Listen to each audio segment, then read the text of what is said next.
Good morning. My name is John Mutua. I work at the Institute of Economic Affairs as a programs coordinator.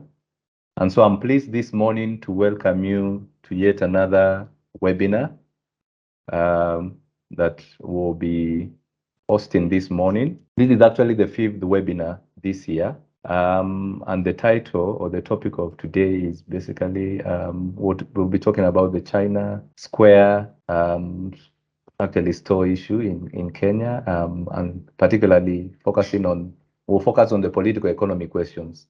We'll try and respond to those political economy questions. But before we get right into it, I'd just like to note that the Institute of Economic Affairs is a think tank that promotes debate and dialogue on public policy issue. And so this morning we'll try and provide some context or basically elevate debate from an informed perspective of this issue on China Square. And so the IEA actually has 6 programs. And this morning I'll be joined by 3 of my colleagues who will be dissecting different aspects of this issue. The first colleague is actually, now we can go to the program, Melody Njeru, who works in the Trade and Development Program, together with Emmanuel Wachendo.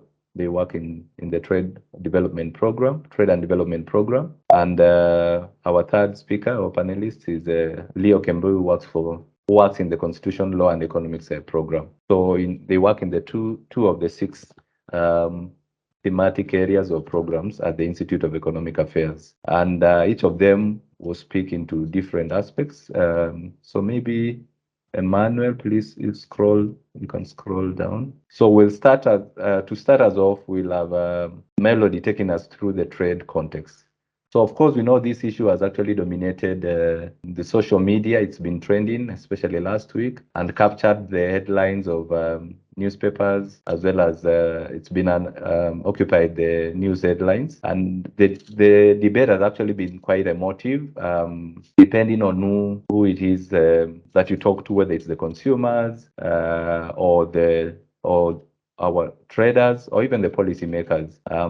So we hope to provide some context that will actually provide some information that will be useful in terms of elevating this debate. And so we'll start at Melody will take about 10 minutes to basically present the trade context. And then Emmanuel will follow. It will take about 20 minutes. And his focus will be on the political economy of Kenya's trade policy. And then Kembo will conclude by providing the constitutional context. And of course, thereafter, then we'll open it up for plenary, and that will take about 40 minutes. And then, of course, we conclude. So in terms of the rules of engagement, now that you're speaking matters trade, if you have any query, please take note of that. You can either note it in the chat box or note it elsewhere. And then once we are done with the presentation, during plenary, we'll give you an opportunity to pose your question to any of the 3 speakers. And so without further ado, I would like to welcome my colleague, Melody. Good morning, everyone. As you've heard, I'm Melody Njeru from the Institute of Economic Affairs, the International Trade Program. I'm here to take you through the trade context, the Kenya's trade context, in terms of data, numbers, value of our imports, exports, the trade deficits, and also the impact it has on the foreign exchange trade. And also I'll focus on our top destinations for imports and exports, and later on I'll look at our nature of trade between China and Kenya. So to start us off, we have analysis of the Kenya's trade value from 2013 to 2021. So Kenya's value of trade, which is an aggregate of both import and exports in every year, has been rising from 2013 to 2016. 2013, we had a total value of 1.9 trillion worth of goods imported and exported in the country. This has been rising apart from 2016, when the value went down, mainly due to the lower value in terms of the imports that we brought into the country. This is because the unit price of petroleum, which is one of our main imports, reduced, and therefore that reduced the value of our imports. causing there to be a sharp drop in the total value of imports in 2016. Then the trend has been on a rising trajectory till 2020, when we all know that the COVID pandemic happened and it disrupted all sectors of the economy, and we couldn't import the transport sector, the industries. So that explains the sharp drop in the value of our trade in 2020, and then since then it has peaked and business has gone back to usual and it's rising again. So if we look at it in terms of balance of trade, we mostly import our products. If you look at the blue bar graph is the exports, the orange one is the imports, and then the difference is the trade balance, which, as you can see, all through the years is a deficit. So 2013, our exports were worth around 502 billion, but our imports, the value of our imports in 2013 was around 1.4 trillion. So if you take the difference, you see that we had a deficit of 1.9 trillion. And that has been the trend all through the years, apart from 2016, as I had explained earlier, where the value of imports went down, therefore reducing the trade deficit between the exports and imports, and then it picked up again in the next years. And therefore, we've not had a trade surplus for the last 8 years. We mostly import our goods. That's why we have our economy has more of a deficit. And the effect of this, it leads to pressures on the foreign exchange. As you have seen, the value of our shilling has been depreciating over the years. In 2013, we were exchanging the shilling, $1 for 86 shillings. This has been going up over the years, and currently we've reached to the values of 127 to 130, depending on where you're exchanging the money. Therefore, the having trade deficits in our economy and then coupled with debt, which is paid in US dollars, it has put a lot of pressure on our currency, therefore causing it to depreciate over the years. So if we look at the top export destinations for our products in the last 8 years, Uganda is our top. On average, Uganda is the top export destination where we export goods. We've been exporting goods worth 67 billion on average over the past 8 years, followed by Netherlands. And then USA is our third top export destination, Pakistan, UK, Tanzania. So as you can see from our graph, African countries really feature in terms of our export destinations. And then we have Netherlands and USA in the West. Pakistan, mainly because of tea. Pakistan is the top,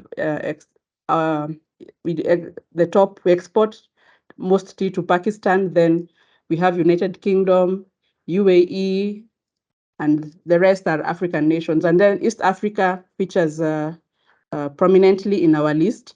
As you can see, we have Uganda, Rwanda, and DRC, and Tanzania, which are all part of the EAC, making to the top 10 export destinations of our goods. Therefore, it shows that the regional integration plays a big role in our trade and development.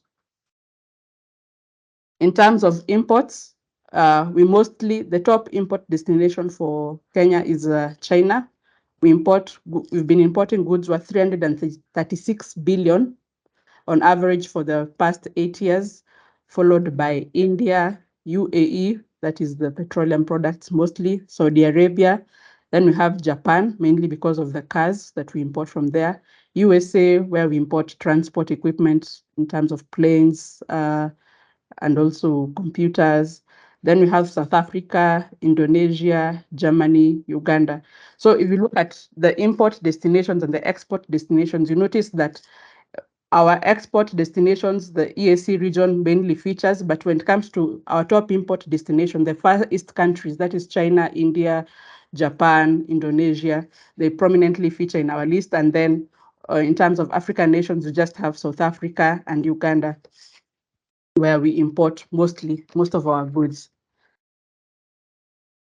Then if we look at the nature of trade between Kenya and China, it's mostly a trade deficit because we do more imports than exports.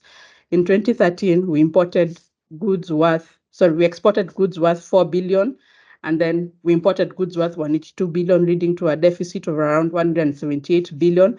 And this has been rising over the years. And apart from 2020, where it slightly went down because of the pandemic, but the nature of trade has remained the same over the past 8 years, and we've not seen any difference. When we look at the specific book goods that we export, we mostly export raw materials to China. That is titanium ore takes, this is the 2020 data.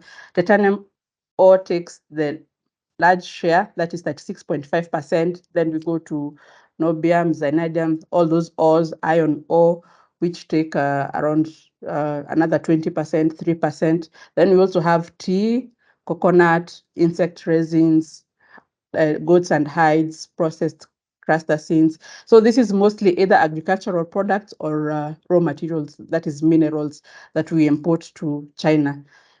And if we look at our top imports from China, we have manufactured goods that feature mostly, that is broadcasting, and the list is spread. We don't have like one specific major thing that we import from China. We have broadcasting equipment, video displays, insulated wires, flat roll steel, synthetic yarn, woven. We also have suits, rubber tires, rubber footwear, pesticides. So our trade with China, what we import from China mostly is manufactured and finished goods, therefore leading to the large trade imbalance, because we're exporting raw materials and we're importing finished goods whose value is way higher than what we are exporting to China. So yeah, my colleague Emmanuel will take over in the political economy of Kenya's trade policy. Thank you. Okay, so what Melody took us through is to try and contextualize Kenya's the story of China Square, right? And to say, look, this is a question that has many dimensions, and one of them is the global dimension, right, and the trade dimension. And to say that what is happening in the economic environment has some important implications for what we have seen happening with China Square.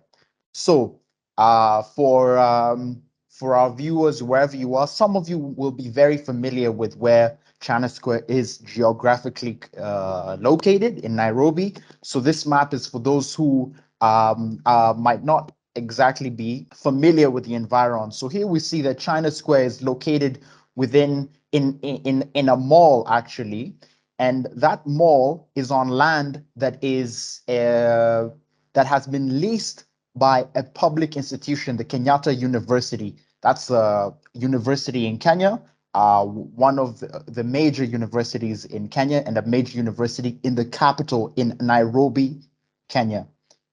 Now, as we go on, we can see that there are different actors, and I've identified two different markets, right?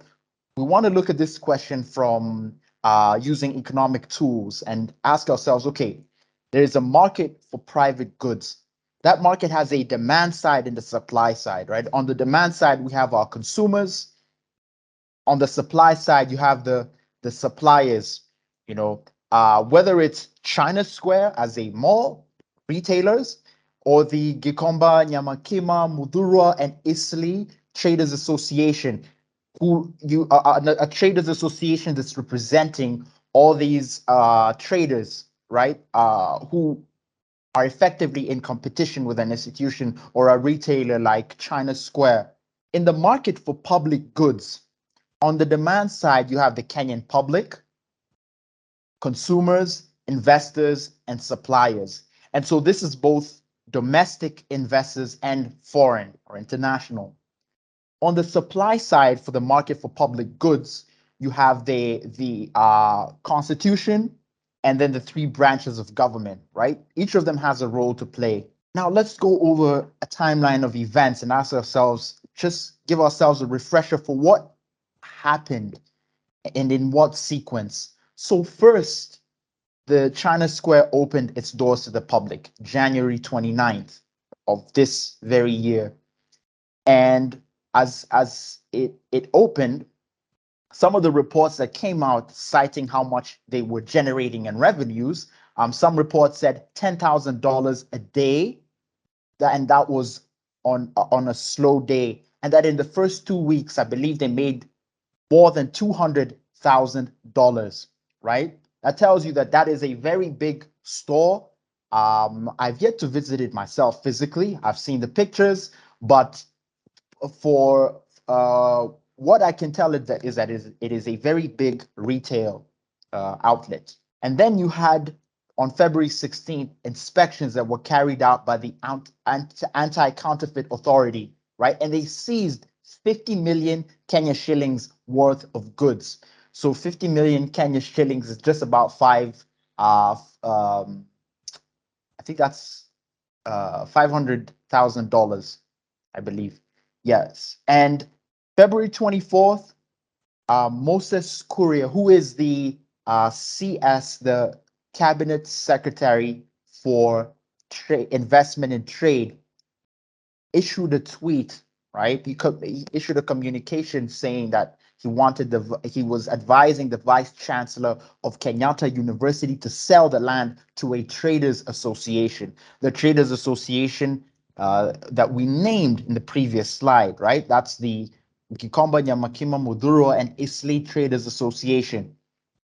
What he was saying there for our viewers is this, that a top minister in the government whose portfolio is trade, international trade and investment, was actually telling the public that he is advising the vice chancellor of this institution to give the lease for the land for the property on which China Square that China Square is rented out to a different group of traders. By February 27th, China Square was closed. On the same day, Wu Peng, who is the Chinese Director General of the Department of African Affairs of the Ministry of Foreign Affairs in China, issued a Twitter statement on China Square condemning arbitrary closure. This was retweeted by the Chinese embassy in Kenya. Now, notably, the Chinese Director General, Mr. Wu Peng here, did not issue a statement before. He actually issued a statement after Kenya's Principal Secretary for Foreign Affairs himself issued a statement saying something to the effect that arbitrary seizure of property is anathema to a free society, right? So the Chinese, very diplomatic, waited for a local official to make a statement before they issued their statement, right? And then by the 28th, there were protests led by traders against China Square. And then on that same day, Wu Peng issued the second statement. And then the Chinese embassy followed with their own statement by March 1st. China Square was reopened by March 6th. The goods that were seized were returned on March 2nd. Now, our final important event is that on the same day, March 2nd, the Cabinet Secretary for Trade and Investment in Kenya actually proposed the launch of an initiative that they called Kenya Square. Now, here's some of the pictures of some of the important tweets that talk about this event. On the left, we have a report of what the Cabinet Secretary for Trade and Investment had said. Here we have China Square explaining that they have closed, and a retweet from the same minister. Here again, we have the minister proposing the creation of a Kenya Square. I have yet to actually ascertain where this Kenya Square is or was or is to be physically located, but there you have it. And then statement by the Director of African Affairs in the Chinese government, retweeted by the Chinese embassy in Kenya, and then the other statements by the foreign affairs apparatus of the Chinese. Now, what is going on here? We can take our, let's say, our economics hats, put them on and ask ourselves, okay, what's the meaning of all this, right? What my colleague explained before me was the conditions that are creating what you could call a political tinderbox, right? Global economic headwinds. There's anticipation of deepening global recession. The Kenyan economy is itself beset by different challenges. There is a rising cost of living, right? The cost of living is actually you talk about inflation, right? Inflation has actually reached is much higher this month than it was at the same period last year, and it seems to be on the continuous rise. Consumers are feeling the pinch.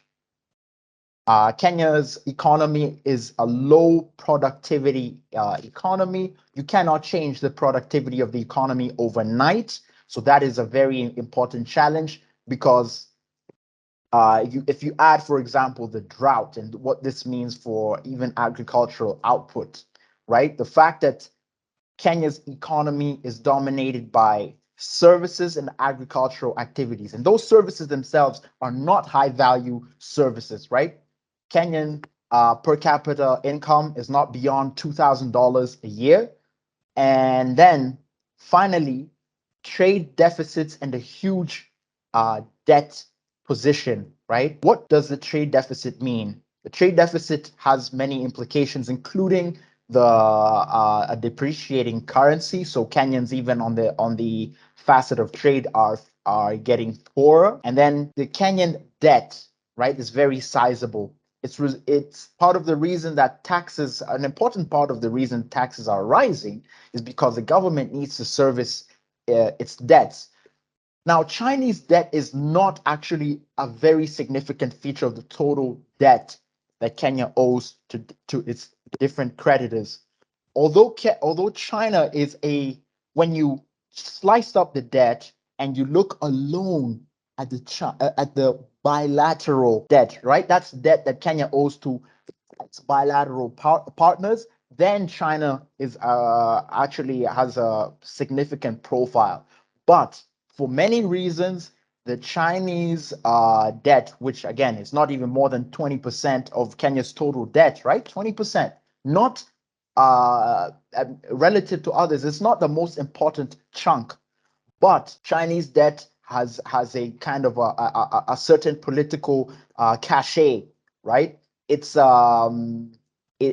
has become part of the lens through which the Kenyan public interprets the foreign relations between Kenya and China. So all these things have come together to create conditions that can be exploited or incentives for actors to behave a certain way. When we talk about our market for private goods, right? Our consumers would like as large a consumer surplus as possible, right? This is a goal of policy to raise to ensure that producer and consumer surplus are both as large as they can be. Now, Kenyan consumers are poor, right? Relative to what, right? Relative to, say, other nations around the world, even relative to China.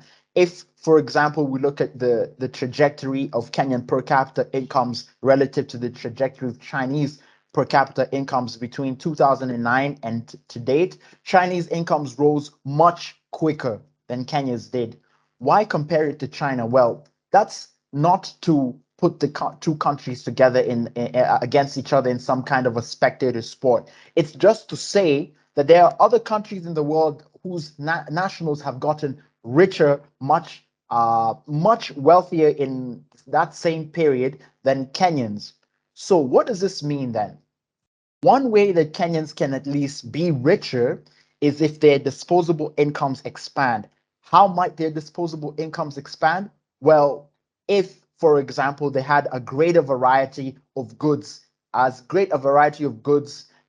services available to them, right? You have a great variety, a competitive market, as low a price as possible, a wide choice, then you're actually increasing this consumer surplus.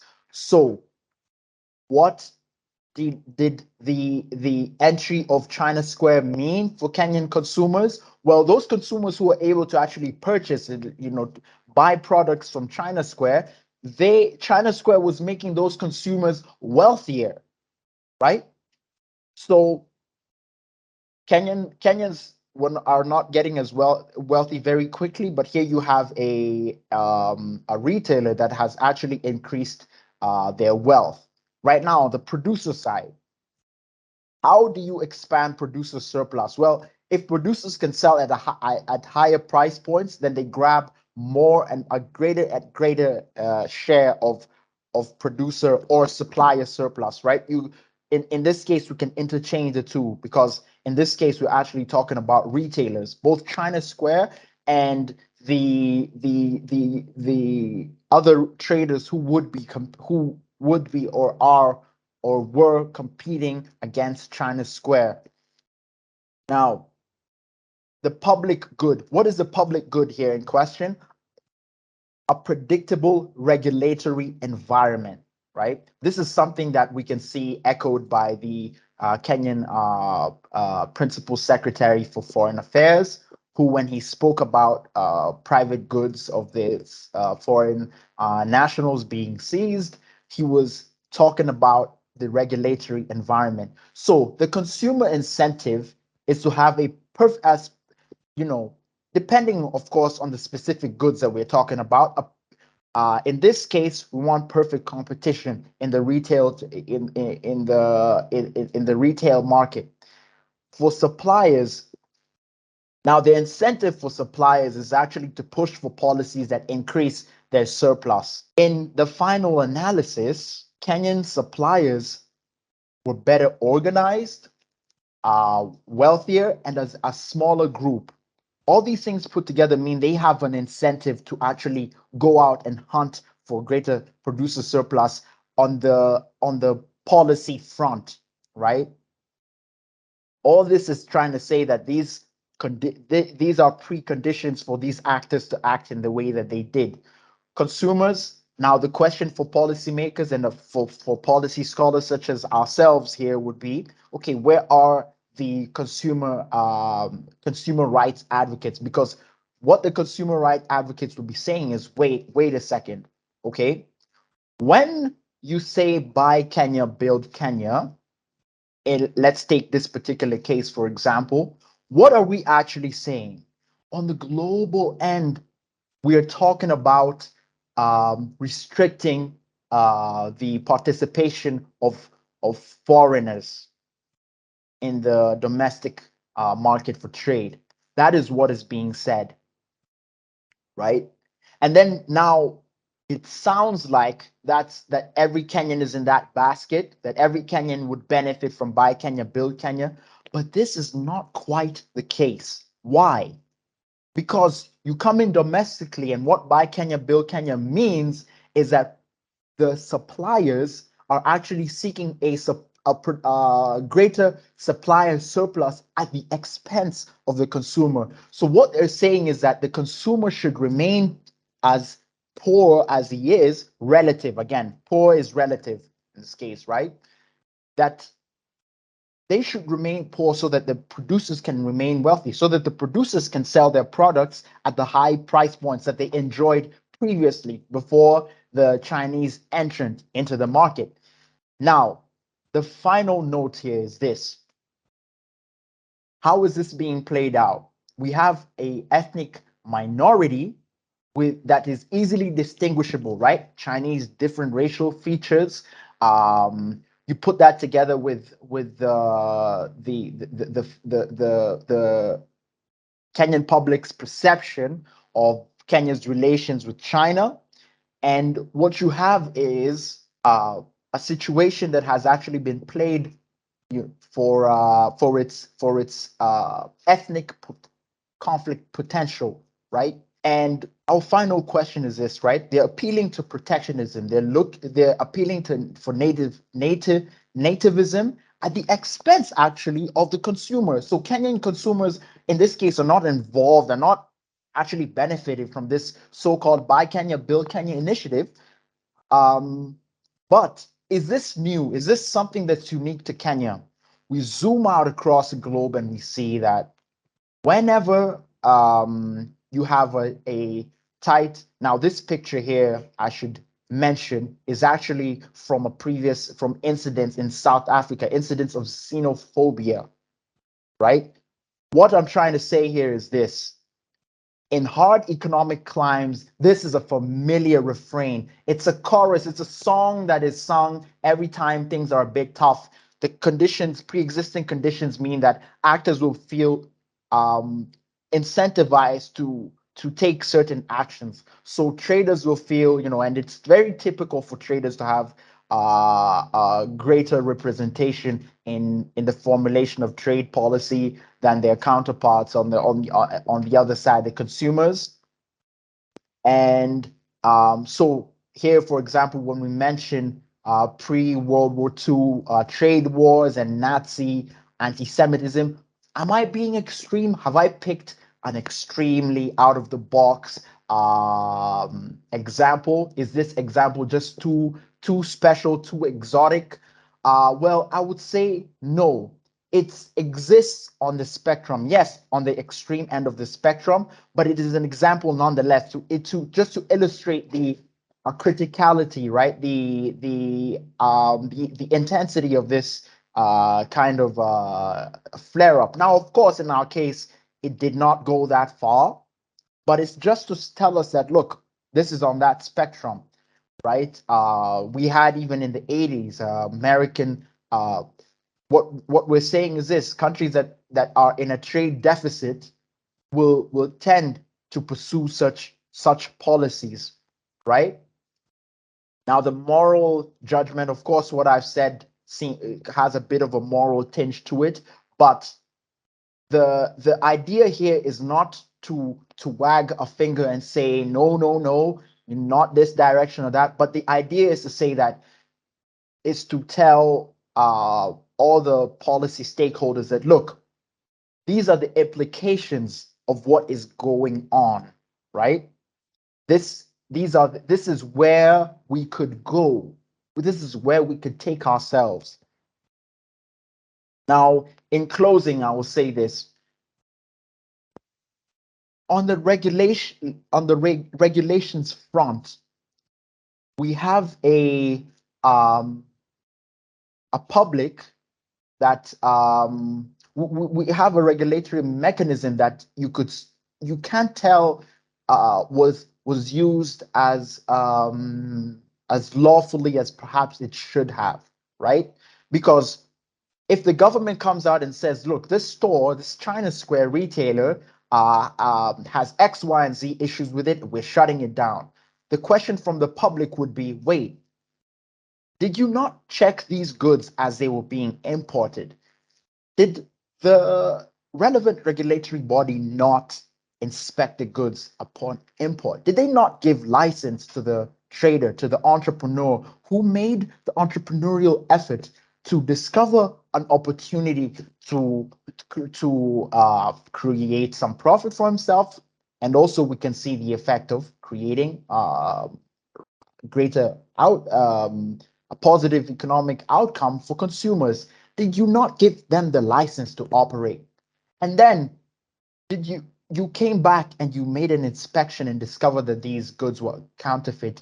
Did you need to take all the goods, 50 million worth, away in order to do further testing? Is there not a sampling process?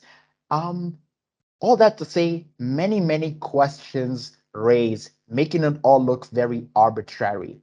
And with that, I'll give it to my colleague to explain to us the constitutional underpinnings of what has been happening. Thank you. Kemboy, over to you. Thank you, Emmanuel. And for our audience, my colleagues Emmanuel and Melody has Melody gave the trade context, putting into perspective the trade numbers and the flow of trade. Then secondly, Emmanuel has brought in the constitutional, the political economy context, and what exactly the Ministry of Trade, for example, if when they ask us to go for Kenya Square or China rather than China Square, what it means for us as consumers, and that is a very important implication. It's brought in other political economy contexts like the question about xenophobia in South Africa and the rest. So my role now is to provide the constitutional context. One of the things that we really need to start from the to indicate is that the principal document in Kenya's economic policy making, whatever forms of policy you desire, is the Constitution of Kenya 2010. And that one has provided grounds for what is to be regulated, what is not regulated. It defines most of it. So if you look at the functions of government, the national government has only been given the function to regulate international trade. It's the first function in the schedule of functions for national government, international trade. Then, if you look at county governments have been given the function of trade regulation. And I'm glad because I've seen some of the directors from some county governments in Kenya in this meeting. County governments play the role of trade regulation, and it's function number 7. For those who you have your constitution, you can confirm. One of the things that this China Square issue has taught us is that the mixer around trade regulation and trade policy has been lumped up together, because the China Square is a function of a trader who is licensed and registered in Kenya, who has gone ahead, obtained contracts from manufacturers abroad, brought in the goods, paid for their utilities, paid for their licenses, paid for all the thing for everything else, and then now gets to be subject of trade policy. While in essence, that is not international trade. This is just basically a question of domestic trade policy. And in essence, what Emmanuel explained to us is that also the same traders that are being the same traders bring the source of goods is the same. So, but the first part of my presentation is that market-oriented rules. Our reading of the 2010 Constitution has given us the conclusion that the intention of the framers of the Constitution, they intended that Kenya remains an open market economy, and it has to be an open market economy, and that's why we've provided for institutions and rules and processes that defends the same and should not subject any form of any trader, whether Kenyan or alien, provided that their documentation, but provided that they've met all the required government rules from protection. So previous slide. Then secondly, this is a factor of private contract. These are private contracts.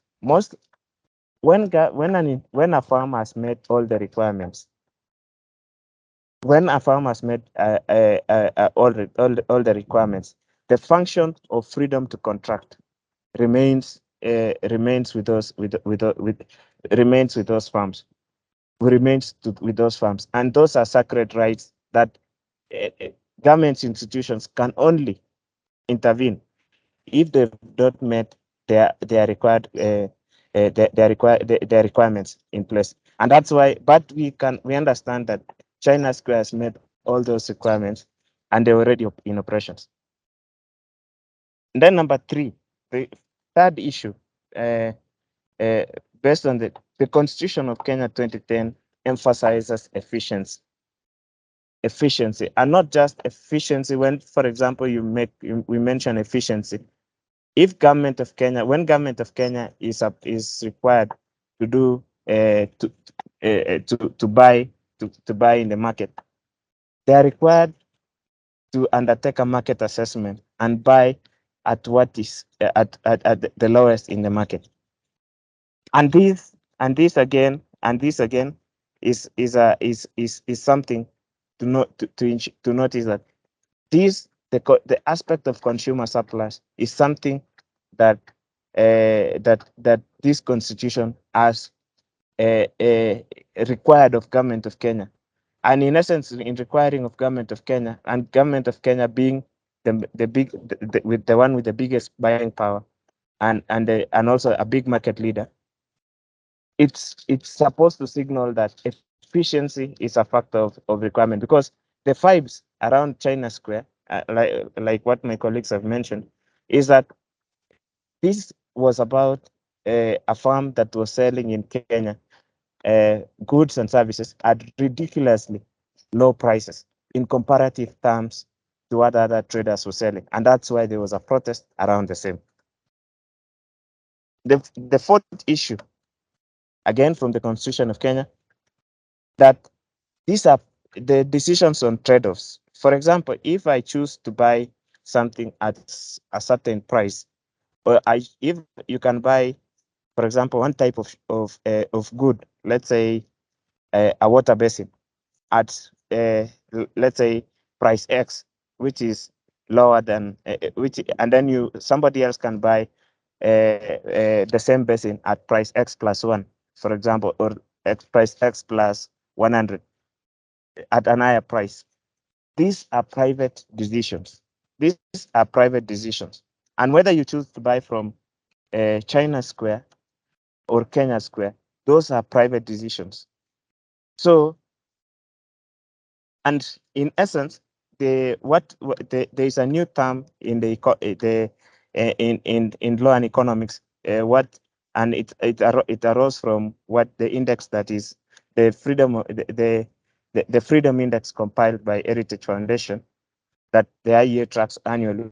These are what we call economic freedoms, and these economic freedoms are our own decisions, and those are private decisions. Now, when we come to the question about property rights, and the Constitution of Kenya 2010, Article 40, explains what are private rights, property rights. Article 40 has provided some very serious protections. One of them is that, one, we as economists, we recognize that this provision prohibits arbitrary deprivation of property. And in property, this includes your projected income. It's not just, so for example, during that temporary closure, they had a legitimate right in the Constitution to go and ask the courts for their income to be guaranteed, so that the government of Kenya tops up when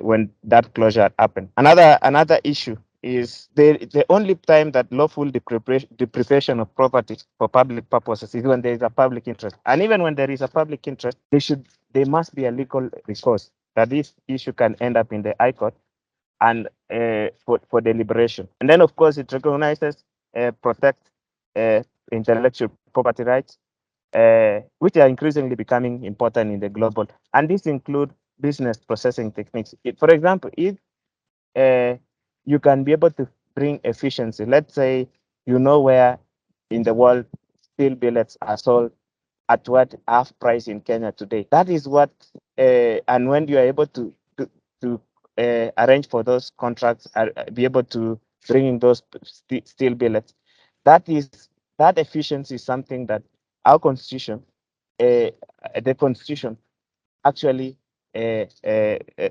protects. And then, of course, it does not extend to unlawfully required assets. And then it allows for restitution and confiscation, and this applies to the corruption or other forms of illicit enrichment. Even market power, when you have more market power, that's why we have the competition authority to be able to punish those who distort markets, undermine public trust, and undermine economic growth and development. Reading these provisions, there are very, very severe limitations that when an agency or when a public official, for example, tries to intervene in an economic policy, in an economic problem, in an economic issue, be it trade, be it manufacturing, whatever form of these provisions. If you read these provisions, they prohibit that the state or any other state officer from going from doing that. And then Parliament has been limited. So the principal lawmaking body in this country is our Parliament, the legislature, and Parliament has been limited. This is one area where there is an express condition in Article 40 that it prohibits Parliament from making laws that allow a state or any person to arbitrarily deprive an individual of property or interest or right over the property or enjoyment of that property. So, and that this is one express provision where Parliament has been limited from intervening, and this is the principal lawmaking body in our constitutional architecture. Then the second issue, Parliament are prohibited from considering even rules from under the what Kenya in Kenya is called that go through the delegated legislation committee in Parliament from the same. And then secondly, Parliament is also prohibited from enacting laws that limit or restrict enjoyment of property rights on the basis of certain grounds identified in Article 27(4), and which include gender, sex, obviously ethnicity, and then most importantly, race. And this is important because it creates, when the Constitution provides certainty over property rights, and they guarantee those property rights. They provide a certainty in investment environment. Obviously, they are promoting the rule of law. They are promoting the rule of law, and then they are expanding openness of Kenyan economy. And in doing that, they're expanding trade freedom. They're expanding economic freedom. And then obviously the unintended consequences, for example, of continued arbitrary closures, like the one of China Square, the investment environment. Because people do not just look at the investment environment or what is promised under in the law. They look at precedents. People look at precedents. They know in certain economies in the world, nationalization or compulsory appropriations take place from time to time, even against their own what is written in code.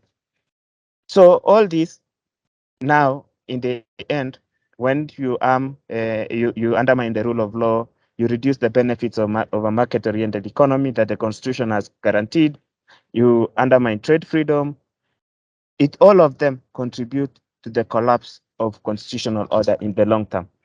And our own view is that that looking at prejudice and looking at constitutions, like for example the one of other countries like South Africa, for example, it moved from being something that is being a rumor.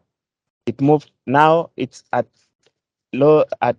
community level, where group of young men are going around opening shops, asking people to leave, including those who come from neighboring countries. And those are things that our own view is that these property rights, this trade freedom, the rules of a market-oriented economy, and the benefits of having those institutions is something that strengthens that constitutional order in the long term. So, and any form of delineation of those rights, going back on those rights, walking back those rights, would actually lead to collapse of the constitutional order in the long term.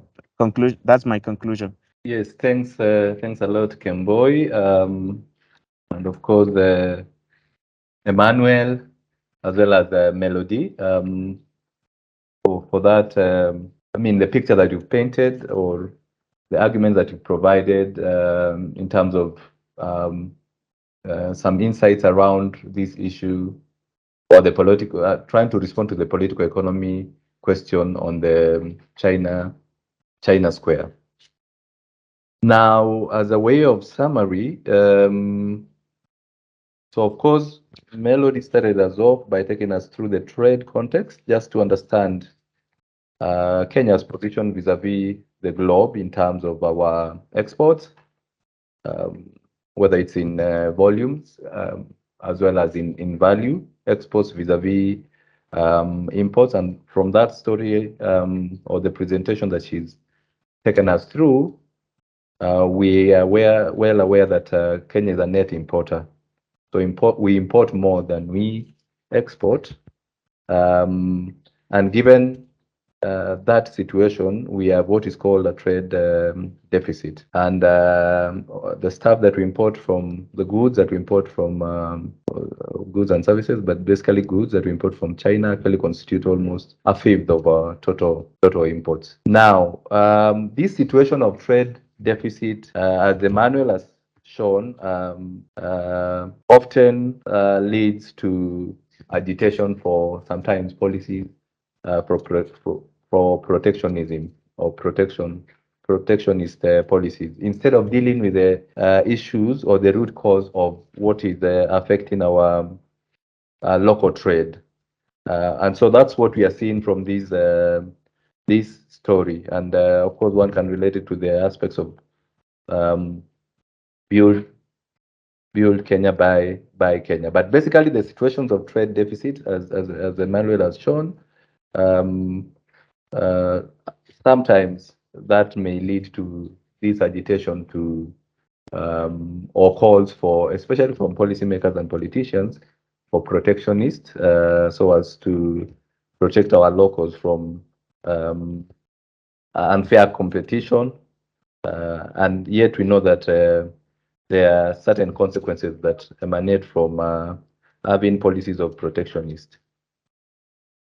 And of course, what we've seen from this situation is that consumers will obviously benefit from situations where as long as the market is free and there is fair competition, consumers will obviously, as my Kwame likes to say, vote with their wallet. Basically, pursue or go to places where they can get goods and services at favorable prices. And then Kemboya has basically concluded by showing or taking us through the constitutional context, what is provided for and guaranteed in terms of property rights. That is well laid out in the constitution, and that when these property rights are infringed, obviously there are certain unintended consequences that may arise from this, including the aspects of undermining our rules of law, trade freedoms, benefits of actually market-oriented economy. And this obviously may also harm investment environment that obviously as a country, the government is trying to promote. And actually the ultimate effect is that this may lead to collapse of constitutional order. So in a nutshell, those are some of the things, salient issues that I have picked from the three presentations. And now at this point, I would like to invite our participants to make any comment or pose any question that they may have to any of our presenters. So we have this. You can either unmute yourself or raise your hand, and I will then ask you to obviously make your comment or pose your question to any of our three presenters. But also feel free to post it on in our chat box. So I can see Elias, please, you can unmute yourself. Waisi? Thank you, John. And first of all, thank you also IEA and the presenters for that very insightful discussion that we've had. I have a comment. I think two comments. One is on the discussion and looking at what Kemboi presented in terms of consumer rights. It actually speaks to the need for us to awaken consumer rights, because if the protests are coming from the consumer, then you'll have room to think that the whole discussion around China Square is important for the economy. But at any given time, I don't see what Kemboi, what we're calling the economic freedoms, or what we are saying that the ability for the consumer to make a rational decision is not at any given time impaired by having China Square. So for me, the issue of consumer rights, I think it came at a good time, and the debate is good, so that we ask ourselves, does the Kenyan consumer have that knowledge of his rights, and so that he knows that the more opportunities, the better for you in terms of making choices on where to buy. For me, that is just a comment. But then on the aspect of having a Kenyan Square, I was looking at that slide on, I think it was by Emmanuel, on trade deficit. And I'm asking myself, is that really possible given the trade deficit we have with China? Because most of the traders that are actually complaining import their goods from China. So having a Kenyan Square can only succeed if we uplift the manufacturing plank. It was one of the big four agenda items. It's now one of the bottom up economic transformation agenda. So it's only when we uplift and support, put more resources in manufacturing pillar, that we can then proudly talk about the Kenyan Square. So thank you so much. Those are just my two comments. Thank you. Thanks, Waisi. Any other person? We'll have a first round and then, of course, go to another round.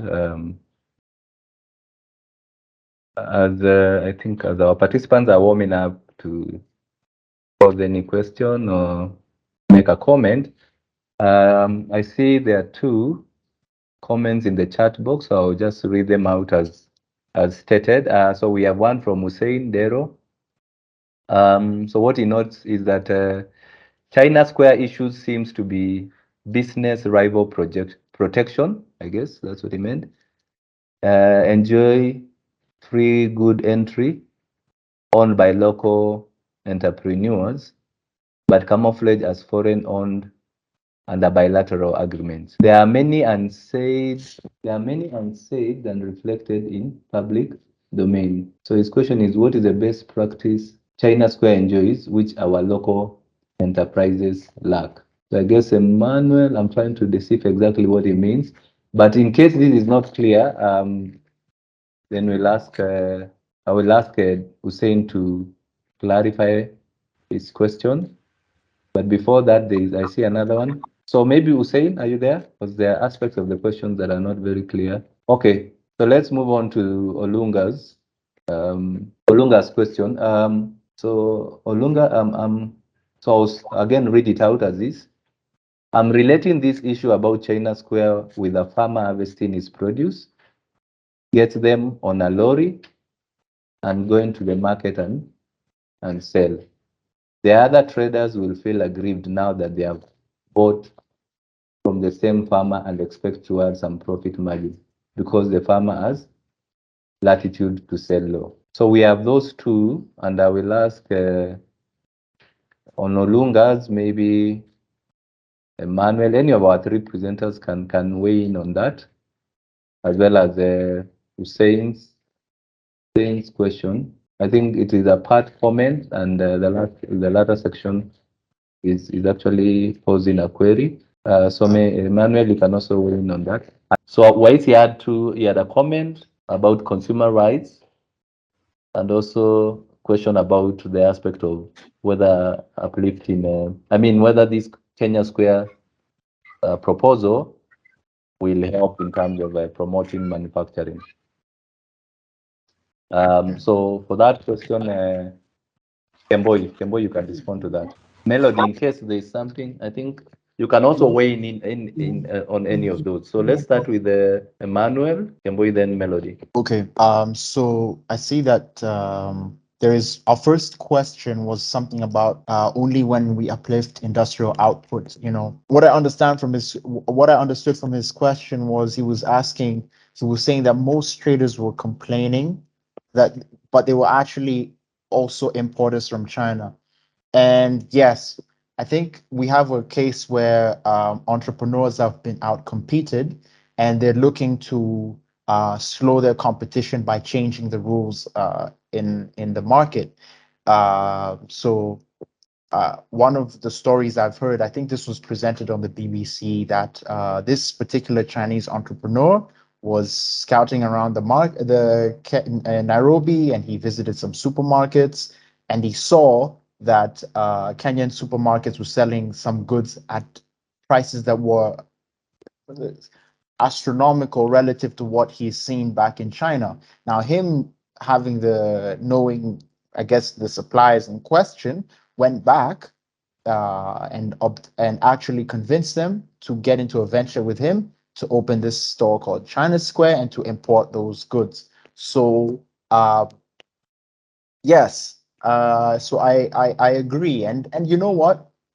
I think it's to say that what we have tried to say, and even in my part, is that the actors involved have responded according to the incentives that were presented to them, and it's very human, right? So before I get into I'm not making any kind of a judgment about who is good or what the intentions are, because look, the intentions might as well be very good, very charitable, but it's to say what the effects are. So our questioner went on to talk about increasing industrial output, and he's right. And part of the challenge there is that this industrial output cannot change overnight, and that the level of low productivity cannot change overnight, but that it should. Now, finally, someone said, what are the best practices that China Square enjoys that our local enterprises lack? Well, that's very difficult to say, but we can at least say that the end result is that this entrepreneur was able to get goods at a cheaper price point than his competition. And then Olunga said, I'm relating this issue about China Square with a farmer harvesting his produce, gets him on a lorry and gets him to the market, and that other traders will feel aggrieved that they bought the same from the same farmer and expect. So yes, and he's right, and so the actors involved feel outcompeted, and they've looked to whatever means they have to change the rules of the market. I'll pass it on to my colleagues. Thank you so much. Okay, thanks, Emmanuel. Kemboy? Yes, the question from Wahisi that he agrees with the issue of the consumer welfare, but he doesn't see the question about economic freedom. For context, economic freedom is the right of every human being, every citizen, to control their own labor and property, and they are free to work, produce, consume, and invest in a manner that they see fit for them. And that economic freedom is a concept that is conventionally agreed upon, because freer societies have high rates of economic growth, levels of income, and of course improvements in welfare, because prices are effective. The reason why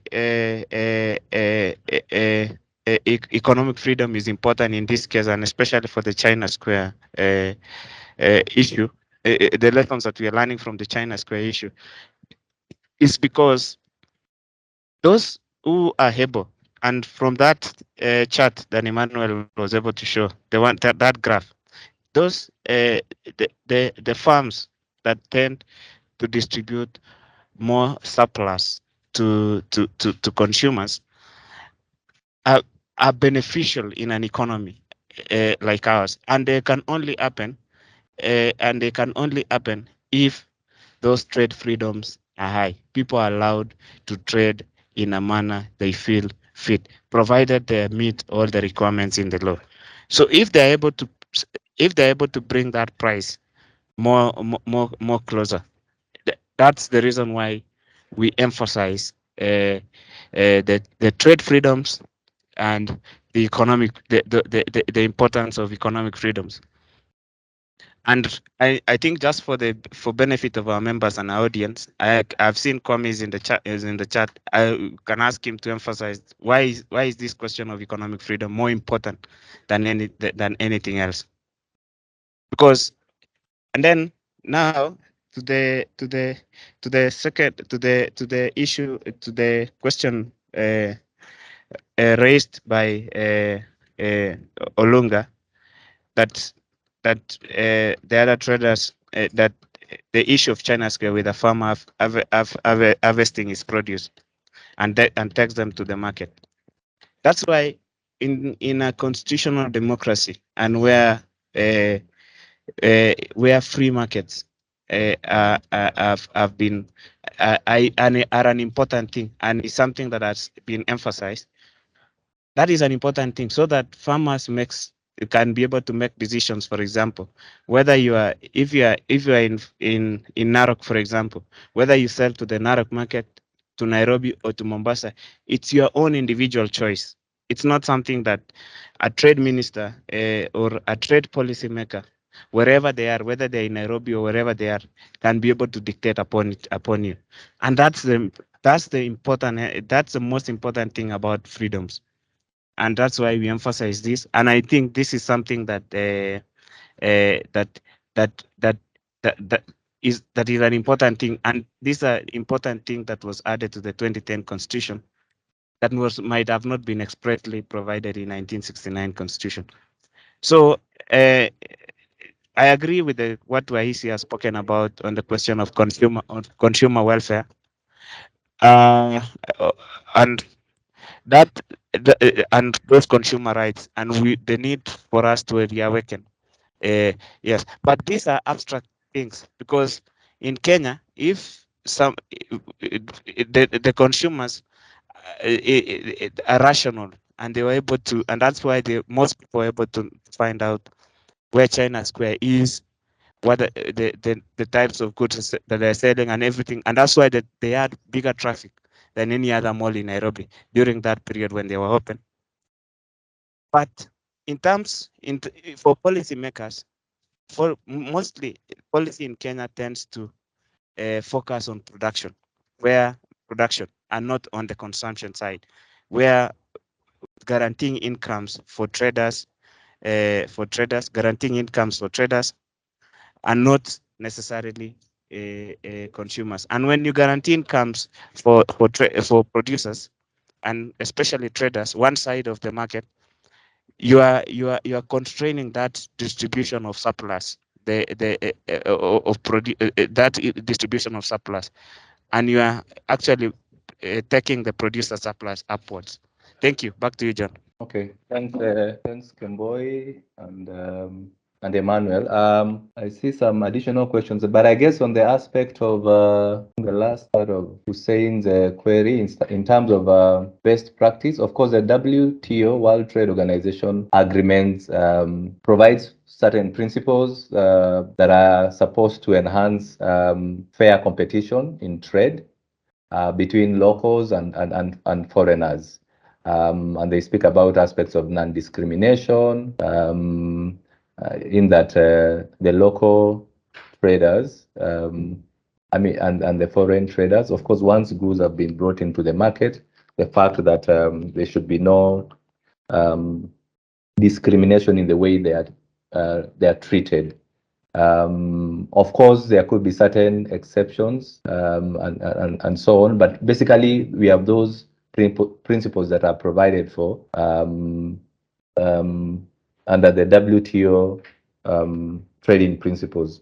and those are actually supposed to enhance fair trade, and competition, actually, open, fair, and fair competition. So I guess those are issues.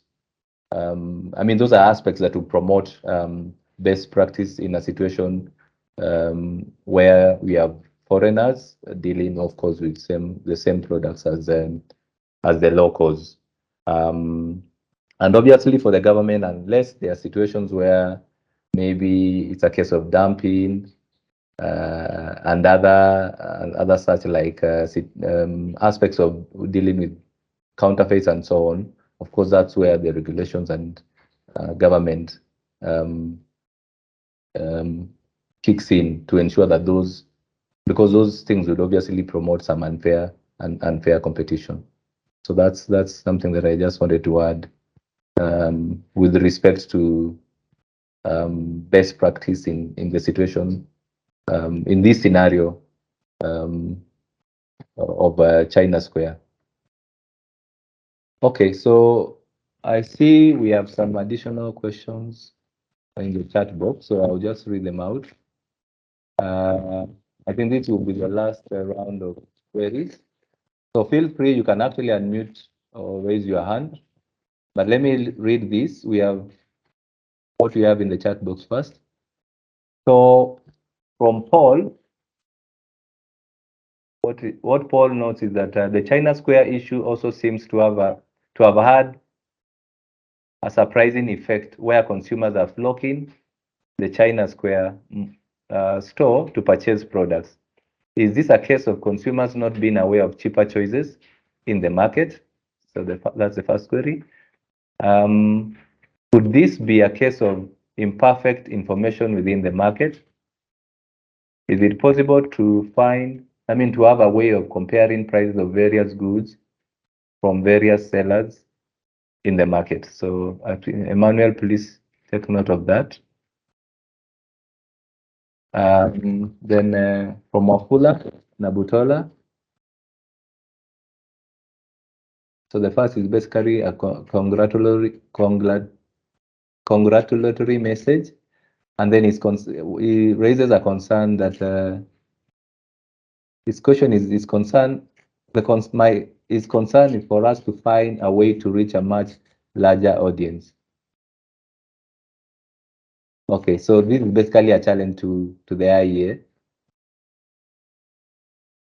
Okay, we take note of that, Wafula. So the other one is just a message of appreciation from Hussein. Hilary Onami. So his question is, what is the nexus between Kenya's trade policy and competition policy? Were these in competition? The key question we constantly need to ask is, why are the products cheap? Are we getting the comparative quality? How can we enhance our competitive and comparative advantage in our production and manufacturing? So yeah, both Melody and Emmanuel, you can address or respond to Hilary. Let me see whether do we have any other question from our participants? You wanna go first? No, Emmanuel, let me check whether we have any other query from our participants. Okay. Okay, so we seem not to have any other questions. So I would like to ask Melody to weigh in on any of these queries, whether what Hilary has asked, and then Emmanuel, you can follow in that order, and Kembo, you can conclude. And of course, as we are responding to these questions, you can also make your final remarks. Thank you. Okay, thanks, John. On the issue of enhancing our comparative advantage in our production and manufacturing, we have to first know that it takes a process for our for us to change the structure of the economy from what it is now to an industrialized economy. And we can't have policymakers coming and shouting the next day that we'll have a Buy Kenya, Build Kenya. It takes a process of time, and there's technology involved. There's a lot of investments that needs to be done in terms of research and development. Therefore, policymakers should align themselves to making policies that will enhance technology and research and development, and also um, finding opportunities where Kenya can participate in global value chains, because we don't necessarily have to do the traditional production of goods that we'll consume locally. We can as well take part in the global value chains and compete competitively with other markets in the world, and therefore have our manufacturing sector uplifted in the process, therefore changing the structure of the economy. Therefore, it's not something that you can do at a constant. It takes time, and therefore policymakers should concentrate on seeing how the Kenyan manufacturing sector can participate in the global value chains, not necessarily in producing goods that will be used locally, because the global economy is now changing and shifting in terms of value chains. On my closing remarks, I'd like to thank everyone for joining us and for participating in this webinar. We must always fight for free markets, free trade, because at the end of the day, it will promote consumer welfare, and it will benefit the economic growth and reduce inequalities in the market. So free trade and free markets is the best thing that we need to promote in whatever circles that we are in. Thank you.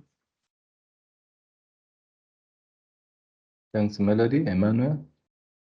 Yeah, thanks, Melody. Thanks, John.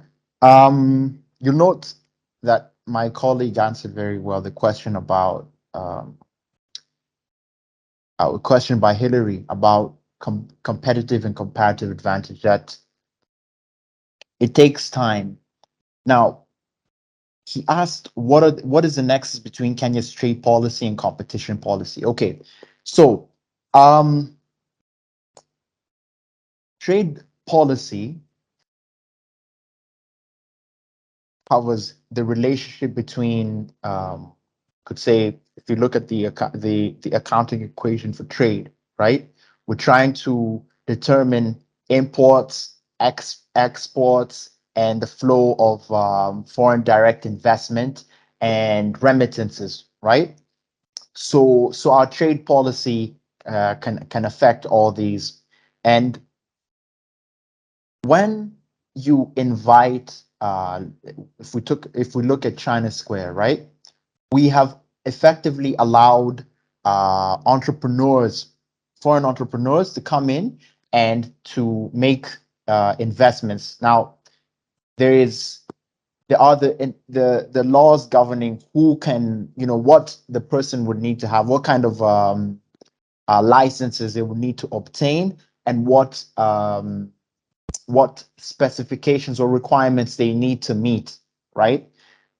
Where competition policy comes in is to regulate. We talk about competition, right? How firms are competing, and we're talking about how the surplus between producers and consumers is divided. And now people can have different opinions about what kind of the structure of competition policy, what the structure should be. But we can see that from our presentation, both trade policy and competition policy have implications for the consumer and producer surplus. If you open the borders up for trade, you increase the consumer surplus. And this can be at the expense of producer surplus. But there is an advantage to perfect competition that even my colleague pointed out, because it's very efficient. Those participating in a competitive market are pushed to be more efficient, and it accrues benefits to the consumer. And if we want to produce in the long term, my colleague covered that, so I shouldn't repeat it. But now, next question by Hillary was trade policy and competition policy in competition. Okay, let me try and answer as best as I can, and then I'll invite my colleagues to also give their input, because Hillary is asking here, the key question we constantly need to ask is, why are the products cheap? Why are we getting the comparative quality? How can we enhance our competition and comparative? So this is what I'll say. We have to come to terms with the fact that the state of affairs we find ourselves in is always the result of the series, the series of policy directions we take, and that to understand what happens in a situation such as the China Square situation, where actors will say will say certain things, and maybe they have certain intentions, but we should temper what they say and what their intentions are with the outcome. In this case, the outcome was that consumers were getting the producers wanted to take the surplus away from consumers in a in a sense, seeking a rent from the government. I hope I'm correct on that. And so, in that sense, they're twisting competition policy and in such a way that gives them an advantage. Okay, maybe I'm also finding that the way that the let me just close up then, and then I'll invite someone else to add. And thank you for your appreciation. I think in closing,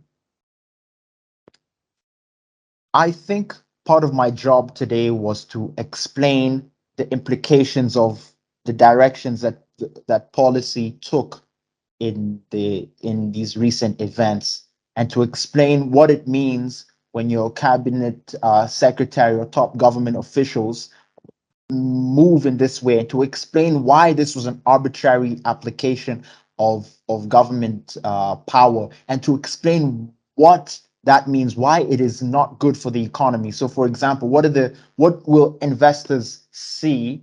How will investors interpret this action? Well, they'll be spooked because they might think, okay, I might be next.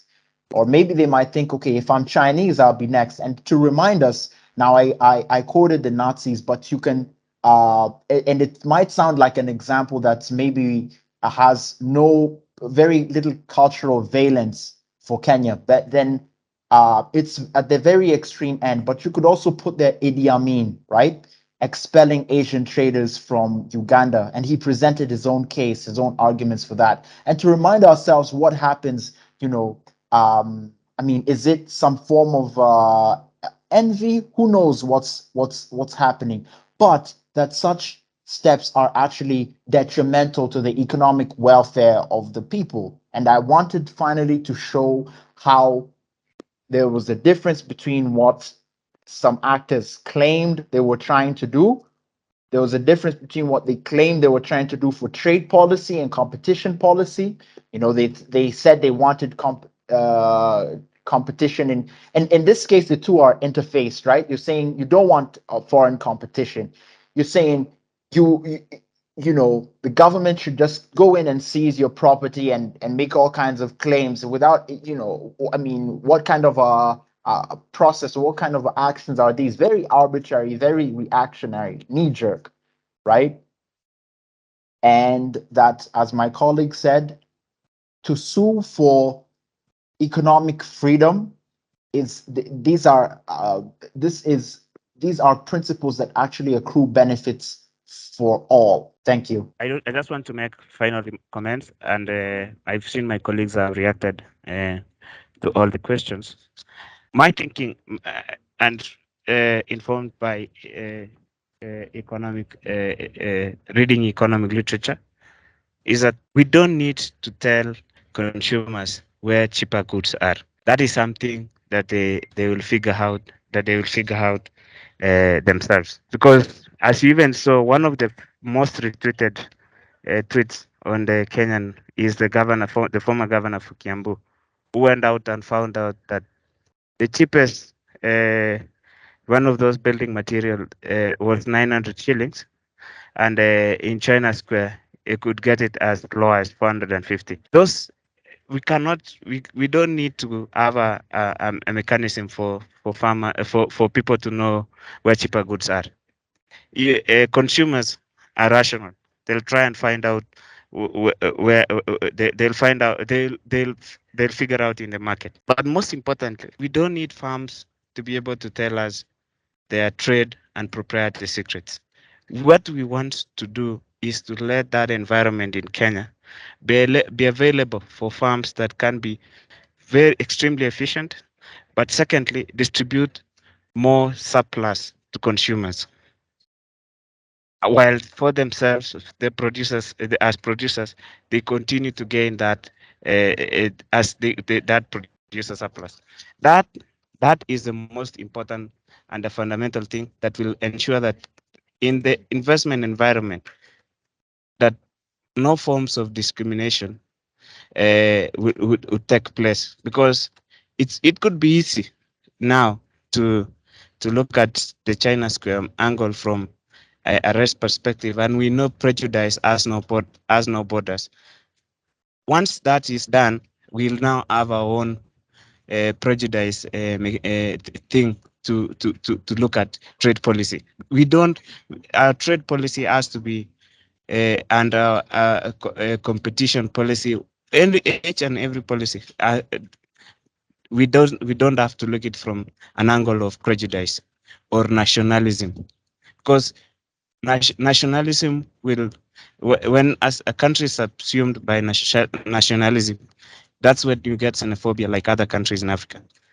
But our own policy has to be dictated by who can distribute more surplus, who is more efficient, rather than whether those goods are manufactured in Kenya or not. Thank you so much. And I take that strong perspective because as a think tank, as an IEA, we have to advance, and all Kenyans in general, we have to advance more free market principles where people are able to bring that prosperity to the Kenyan economy through efficiency rather than through extraction of rents and other forms of government support. Thank you so much. Thanks a lot to our three speakers this morning. I believe they've responded adequately to the comments. I mean, weighed in on the comments that have been made and also responded to the questions that have been posed. And I believe as a participant, you've picked one or two things from this webinar this morning, and you can use obviously this to continue to engage in different spaces. So thanks a lot. We'll actually post these presentations in our website in a few minutes after we conclude this. So feel free to review the presentation at your own free time. And just to note, you can actually look out for other webinars through our social media pages, as well as by visiting our website. The IEA is actually a membership organization, so you are welcome to be a member. You can actually, of course, get the membership form, and of course review some of the benefits of being a member from our website, or call our communication department, either Oscar or Michelle. We will take you through what it means to be a member and the requirements for that. Otherwise, thanks a lot for sparing time this morning to join us in these conversations. And again, I would like to urge us to continue with this debate.